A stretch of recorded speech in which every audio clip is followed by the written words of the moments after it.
On the surface, John Parsons Wheeler III was the embodiment of American patriotism and service. A decorated graduate of the United States Military Academy at West Point, he went on to Harvard Business School and Yale Law School, credentials that placed him at the pinnacle of intellect, leadership, and ambition. But Wheeler was not a man who rested on academic laurels. He carried them into the heart of American defense and policy, shaping not only military strategy but also how the nation remembered those who had sacrificed everything. His resume reads like a roadmap through modern U.S. history. He served as a staffer on the Council on Foreign Relations, advised the Securities and Exchange Commission, and held high-ranking posts at the Pentagon.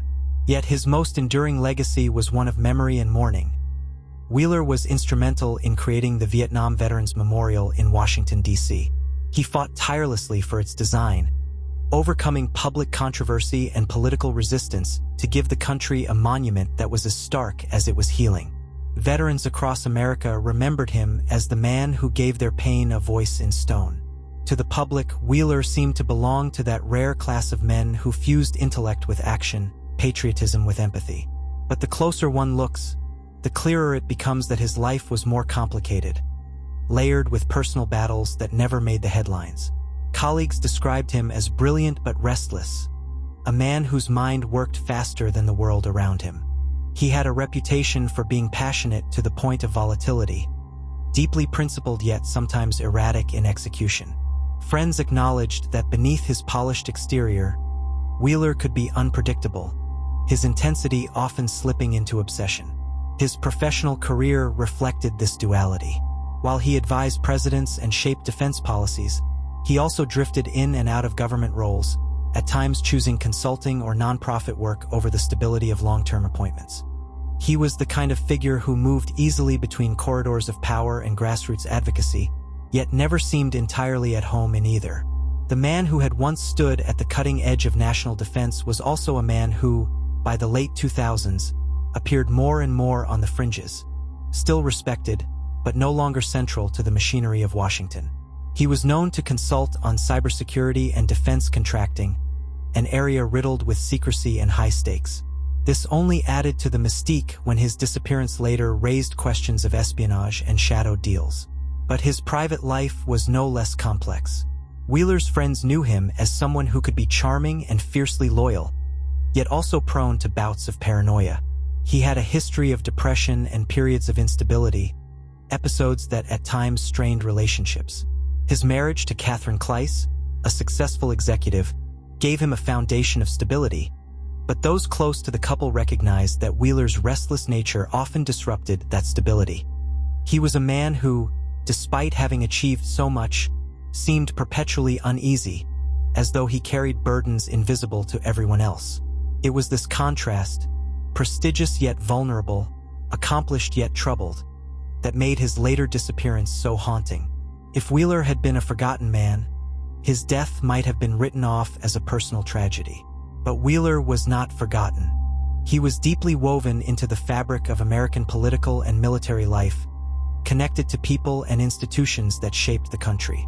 That someone like him could vanish and turn up dead was not just shocking. It was unthinkable. The final months of 2010 only heightened this sense of dissonance. Wheeler was working as a consultant for MITRE Corporation, a defense contractor with sensitive government ties. The position kept him linked to military strategy and cybersecurity, fields fraught with secrecy. It was work that demanded trust, discretion, and competence, qualities Wheeler had displayed for decades. Yet at the same time, colleagues and neighbors noticed signs that he was not himself. He seemed stressed, distracted, even disoriented at times. That disorientation would soon spiral into something much darker. Within days, the man who had once championed America's veterans would become the subject of an investigation that baffled law enforcement and unsettled the nation. His death would ignite questions about whether he was a victim of foul play, the target of professional retribution, or a man undone by his own unraveling mind. But before those questions emerged, Wheeler remained, to most who knew him, a paradox, a figure of enormous achievement whose personal struggles lingered in the shadows. He had given his country a monument to the fallen, yet in the end, he would be remembered most for the mystery of his own fall. You're watching Trace of Evil, where we reveal true crimes, unsolved disappearances, and mysteries surrounding crime. Like and subscribe to watch more episodes from our channel. Let's get back into the story of John P. Wheeler III. December 2010 arrived cold and restless on the East Coast, the kind of winter that sharpens shadows and leaves little room for warmth. For John Wheeler, it was a time of strange disarray. What should have been a quiet holiday season in Delaware became instead a period marked by erratic behavior, unexplained movements, and a sequence of events that remain baffling to this day. The first sign that something was amiss came on December 28th. Wheeler had traveled from New York to Washington, D.C., then toward Delaware, but his movements were scattered, difficult to trace with certainty. Neighbors in his upscale home community of New Castle noticed that something unusual was happening around his residence. Smoke was seen drifting from his house, not the result of a fire but of deliberate tampering. Evidence later suggested that a smoke bomb had been set off in his kitchen. The bizarre act, whether prank or threat, disturbed Wheeler deeply. His neighbors recalled him walking the streets in agitation, expressing concerns that his home had been targeted. He mentioned a legal dispute with a neighbor over construction near his property, an issue involving the building of a house that Wheeler argued would damage the historic character of the community. But the smoke bomb incident made the matter feel darker, less like a civil dispute and more like harassment or intimidation. Some believed Wheeler feared he was being watched or followed, his anxieties heightening with each passing day. On December 29th, his movements grew more erratic. Wheeler was spotted at a pharmacy, appearing disoriented and asking questions that struck the staff as unusual. Later that evening, security cameras recorded him at the Nemours building in Wilmington, Delaware, a high-rise office complex. He seemed lost, confused about his location, and unable to navigate his surroundings. At one point, he approached an attendant and asked for train fare, despite carrying money with him. His usually crisp, commanding presence had given way to something vulnerable, almost desperate. By the next day, December 30th, his behavior had grown more alarming. Surveillance footage placed him inside the New Castle County Courthouse parking garage. He appeared disheveled, carrying one of his shoes in his hand, limping slightly as if injured or exhausted. He approached parking attendants multiple times, explaining that he had been robbed and needed help. Yet investigators later determined that nothing was stolen. He still had his wallet, his credit cards, and his identification. The image of John Wheeler wandering through a parking garage, confused and shoeless, is one that would burn itself into the investigation. Here was a man who had once advised presidents, now seemingly adrift in a haze of paranoia and incoherence.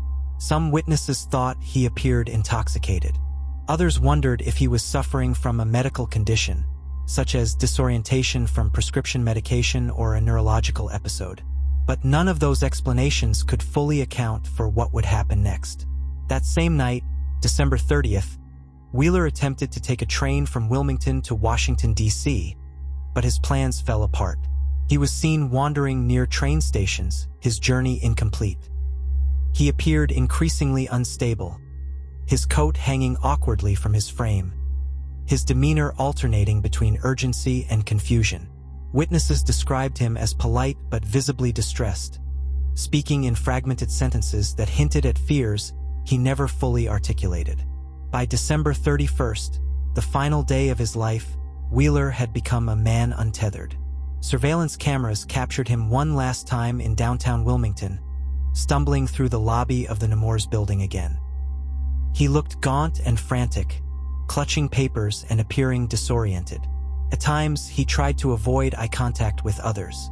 At other moments, he attempted brief conversations, asking for help in ways that sounded cryptic rather than clear. What he did between leaving that building and the discovery of his body remains one of the deepest mysteries. Sometime that night, Wheeler disappeared completely. No more camera footage, no more sightings. His trail simply evaporated into the cold Delaware air. The next morning, January 1st, 2011, sanitation workers in Newark, Delaware, discovered something horrifying during their routine route. Inside a dumpster on a quiet industrial stretch near the Cherry Island landfill, They found a man's body, badly beaten, his clothes rumpled, his frame curled unnaturally. It was John Wheeler. The autopsy revealed that Wheeler had died from blunt force trauma, consistent with an assault. The medical examiner ruled the death a homicide. There were signs he had been severely beaten, but the manner of how he ended up in the dumpster raised even more questions. Whoever killed him had disposed of his body in a way that suggested haste, perhaps panic, but also deliberation. This was not an accident. Investigators pieced together what little timeline they could. Wheeler's erratic movements in the days before his death made it nearly impossible to determine whether he had been deliberately targeted or whether he had stumbled into the wrong place at the wrong time. His connections to defense contracting and cybersecurity raised fears of espionage or retribution. Others wondered if his personal disputes had escalated into violence. A third possibility, mental breakdown leading to vulnerability, haunted those who remembered his recent disorientation. Whatever the truth, by the dawn of 2011, one fact was unavoidable. John Wheeler, the decorated veteran and government insider, had not simply vanished into the night. He had been silenced brutally and without explanation. And as investigators launched into the case, the eerie details of his final days would make the search for answers all the more elusive. One peculiar detail deepened the mystery. Wheeler's cell phone, briefcase, and other personal effects were missing. Some of his belongings were later found in different locations, but never in a way that painted a clear picture. Had someone taken them to stage a robbery? Or had Wheeler himself misplaced them during his frantic movements in the days before his death? Investigators explored three primary theories. The first pointed toward personal conflict. Wheeler had been embroiled in a heated dispute with a neighbor over construction near his historic home. He had filed complaints and made his disapproval known. The smoke bomb incident in his kitchen days earlier only intensified suspicions that someone close to home may have been harassing him. But escalating a property dispute into murder seemed excessive, even irrational. Police investigated the neighbors but found nothing that tied them to Wheeler's disappearance and death. The second theory leaned on Wheeler's professional background. For decades, he had worked in national security and defense. His resume included posts under multiple presidential administrations, where he focused on sensitive areas like cybersecurity, biological warfare defense, and strategic planning. Some whispered that his death might have been an act of retaliation, an assassination disguised as a random assault. The fact that his last days were marked by paranoia and claims of being targeted seemed to fuel the idea. Yet the brutality of the crime, beating rather than a clean execution, did not match the precision usually associated with professional hits. The third theory revolved around mental health and vulnerability. To some witnesses, Wheeler appeared confused, disoriented, and distressed in his final days. His rambling requests for help, his shoeless wandering, and his disjointed conversations suggested he may have been experiencing a breakdown, whether from stress, medication, or an undiagnosed condition. If he was vulnerable, perhaps he encountered the wrong people. Opportunistic criminals who saw a disoriented man and took advantage. This theory aligned with the apparent randomness of the assault, but left unanswered why someone would beat him so brutally rather than simply rob him. As the investigation unfolded, each possibility carried weight but no definitive proof. The FBI became involved, lending resources given Wheeler's government ties. They combed through his contacts, his emails, his phone records. Yet, despite the scale of the investigation, they uncovered no evidence of espionage, no threatening communications, and no secret meetings gone awry. Detectives also canvassed the Newark area, speaking to locals who lived near where the dumpster had been stationed. None reported hearing a struggle or seeing Wheeler in the vicinity before his body was found. This absence only reinforced the belief that the fatal confrontation had happened elsewhere, in a location that has never been identified. Family and friends struggled to make sense of what they were told. To them, John Wheeler was brilliant, driven, and deeply patriotic.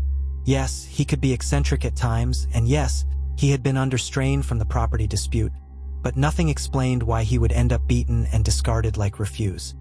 His wife, Catherine, was particularly vocal about her belief that his death was no random crime.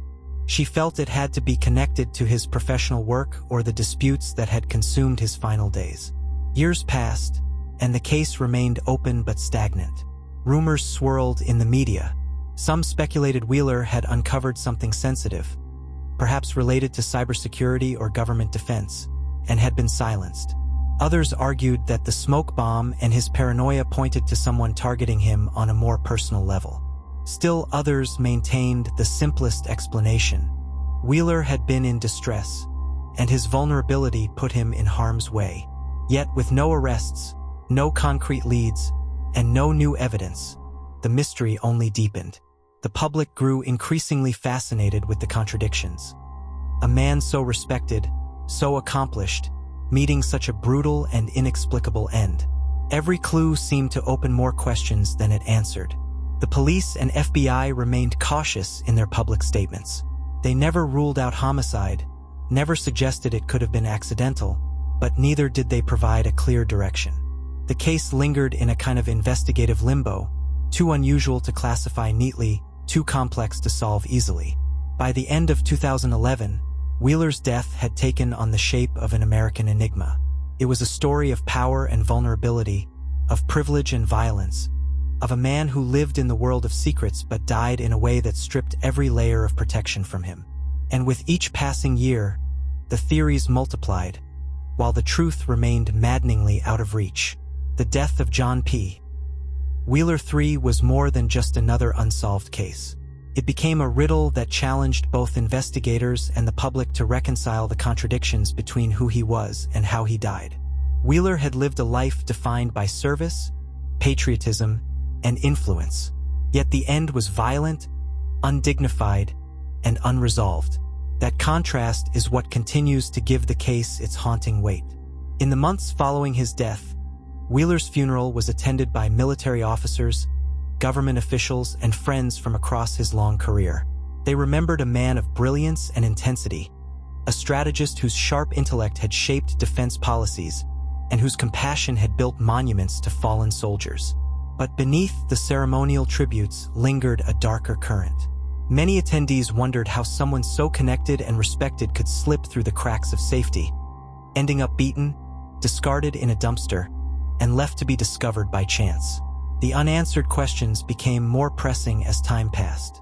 Where exactly had Wheeler been during the missing hours before his death? Why had he appeared so confused and vulnerable in his final days? And perhaps most critically, who had the motive and the opportunity to end his life in such a brutal way? Public fascination grew around the inconsistencies. For every official statement that stressed caution, speculation exploded in media and online forums. Conspiracy theories gained traction. Some believed Wheeler's work in cybersecurity and biological warfare defense might have exposed him to classified information that others wanted silenced. Others pointed to the smoke bomb incident in his home as evidence of targeted harassment that escalated fatally. The lack of a straightforward explanation only encouraged these darker possibilities. Still, law enforcement never confirmed such theories. The FBI maintained its involvement, but over time the case slipped from the headlines. With no arrests, no suspects, and no definitive breakthroughs, it became another cold case, one overshadowed by its complexity and the shadow of high-level intrigue. For Wheeler's family, closure remained elusive. His wife, Catherine, publicly voiced her conviction that his death was not random. She believed that someone had targeted him, though she could not prove why. That conviction only added to the sense of frustration, a reminder that those closest to him were left with grief compounded by uncertainty. Beyond the personal tragedy, Wheeler's death had a ripple effect on the broader community of veterans and policymakers. To some, it became a sobering example of how even the most accomplished lives can unravel under the weight of hidden battles, whether they be personal disputes, mental health struggles, or professional dangers. To others, it was a symbol of vulnerability at the highest levels, proof that influence and experience offered no guarantee of protection against violence. The case also became a touchstone for discussions about how society treats its veterans and public servants. Wheeler had dedicated his career to honoring those who served and died for the country. Yet in his own death, many felt that he was failed by the systems meant to protect him, failed by an investigation that could not find the truth, and failed by a justice system that left his killers unpunished. In the years that followed, documentaries and investigative articles revisited the mystery. Each one highlighted the same haunting details: the disoriented man on surveillance cameras, the missing belongings, the brutal assault, and the unresolved questions. None offered a definitive resolution, but each kept the story alive in the public consciousness. By the 10-year mark, Wheeler's case had become part of the canon of American mysteries, a story told alongside other high-profile unsolved cases that captured both attention and frustration. It was a reminder of how fragile even the most secure lives can be, how quickly prestige can dissolve into vulnerability, and how the truth can remain just out of reach. For those who admired him, the legacy of John Wheeler is a dual one. On one hand, his life's work remains visible. The Vietnam Veterans Memorial still stands as one of the most powerful symbols of national remembrance, a testament to his determination and vision. On the other hand, his unsolved death lingers as a shadow, an unresolved chapter that undermines the certainty of closure he once gave to others. Perhaps the most haunting aspect is the ordinariness of his final moments. Surveillance cameras did not capture a dramatic abduction, nor did investigators uncover signs of a sophisticated conspiracy. Instead, the images show a man who looked tired, disoriented, and alone. That ordinariness may be what makes the case so chilling, because it suggests that Wheeler's death could have been the result of something as simple as being in the wrong place at the wrong time, or something as complex as an invisible vendetta hidden behind walls of silence. Today, the file remains open but cold. The landfill has long been cleared, the dumpsters emptied, the trail gone cold. All that's left are fragments: shaky surveillance footage, scattered belongings, bruises recorded in an autopsy report, and the memories of those who knew him. The puzzle is incomplete, and perhaps it always will be. And so, the story of John P. Wheeler III lives on not just as a biography of a man who contributed deeply to his country, but as a cautionary tale. A reminder that no life, however accomplished, is immune to the shadows of violence and mystery. A reminder that answers are not always found, even when the questions demand them. And above all, a reminder that behind every unsolved case lies a family still waiting, a community still wondering, and a nation still unsettled. Wheeler once worked to ensure that the sacrifices of others were never forgotten. Now, in a tragic twist, his own death has become a sacrifice of memory, an open wound in the history of American mysteries, destined to be remembered not for its resolution, but for its haunting silence.